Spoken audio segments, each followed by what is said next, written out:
ছোট্ট একটি গ্রামে বসবাস করে রাইহান ও তার বাবা। রাইহান খুব দুষ্টু ছেলে, সারাদিন খেলাধুলা আর দুষ্টুমি করে সময় কাটায়। একদিন তার বাবা রায়হানকে ডেকে বললেন, বাবা, শুধু খেলাধুলা নয়, আমাদের ইসলামী নিয়মকানুনও জানতে হবে। বাবা তাকে অজু করার নিয়ম, নামাজ পড়ার পদ্ধতি আর সত্য কথা বলার গুরুত্ব বোঝালেন। বাবা তাকে অজু করার নিয়ম বললেন। অজু করার নিয়ম হল ১. নিয়ত করা, অর্থাৎ আল্লাহর জন্য পবিত্র হওয়ার নিয়ত। ২. বিসমিল্লাহ বলা, অর্থাৎ শুরুতে বিসমিল্লাহ পড়া। ৩. হাত ধোয়া, অর্থাৎ কবজি পর্যন্ত ২ হাত ৩ বার ধোয়া। ৪. মুখ কুলকুচি, অর্থাৎ মুখের ভিতর পানি নিয়ে ৩ বার কুলকুচি করা। ৫. নাক পরিষ্কার করা, অর্থাৎ নাকে পানি নিয়ে ৩ বার পরিষ্কার করা। ৬. মুখ ধোয়া, অর্থাৎ কপাল থেকে থুতনি পর্যন্ত ৩ বার ধোয়া। ৭. হাত ধোয়া, অর্থাৎ কনুই সহ ২ হাত ৩ বার ধোয়া। ৮. মাসেহ করা, অর্থাৎ ভেজা হাত দিয়ে পুরো মাথা একবার মাসেহ করা। ৯. কান মাসেহ, অর্থাৎ ভেতর ও বাহির একবার মাসেহ করা। ১০. পা ধোয়া, অর্থাৎ টাকনু পর্যন্ত ২ পা ৩ বার ধোয়া।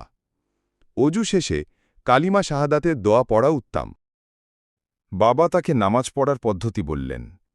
নামাজ পড়ার পদ্ধতি হল: ১. নিয়ত করা, কোন নামাজ পড়ছেন তা মনে মনে স্থির করা, যেমন আমি ২ রাকাত ফরজ নামাজ পড়ছি আল্লাহর সন্তুষ্টির জন্য। ২. তাকবীরে তাহারিমা, ২ হাত কান পর্যন্ত তুলে বলবেন আল্লাহু আকবার। ৩. কিয়াম, দাঁড়ানো, সোজা দাঁড়িয়ে সূরা ফাতিহা ও অন্য একটি সূরা পড়বেন। ৪. রুকু, কোমর বাঁকিয়ে ২ হাত হাঁটুর উপর রেখে বলবেন সুবহানা রব্বিয়াল আজিম। ৫. সিজদা, মাটিতে কপাল, নাক, হাত, হাঁটু ও পায়ের আঙুল লাগিয়ে বলবেন সুবহানা রব্বিয়াল আলা।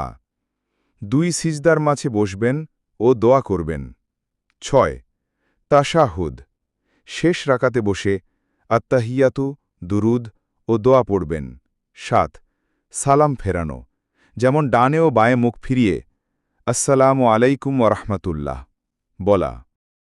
আর সত্য কথা বলার গুরুত্ব হল এটি মানুষের প্রতি আস্থা ও বিশ্বাস গড়ে তোলে, সমাজে ন্যায় প্রতিষ্ঠা করে এবং আল্লাহর সন্তুষ্টি অর্জনের পথ খুলে দেয়। পরে তার বাবা বললেন, যে আল্লাহর কথা মেনে চলে সে দুনিয়া ও আখেরাতে সফল হয়। সেই দিন থেকে রাইহান প্রতিদিন নামাজ পড়া শুরু করল এবং ভালো ছেলে হয়ে গেল। বাবা হাসি মুখে বললেন, আমার ছেলে বদলে গেছে, আলহামদুলিল্লাহ। আসুন আমরা আমাদের ছেলেমেয়েদেরকে ইসলামের সঠিক জ্ঞান শিক্ষা দেই, যাতে করে তারা ভবিষ্যৎ প্রজন্মকে ধর্মীয় শিক্ষায় আরও বেশি সুশিক্ষিত করে তুলতে পারে ইনশাআল্লাহ।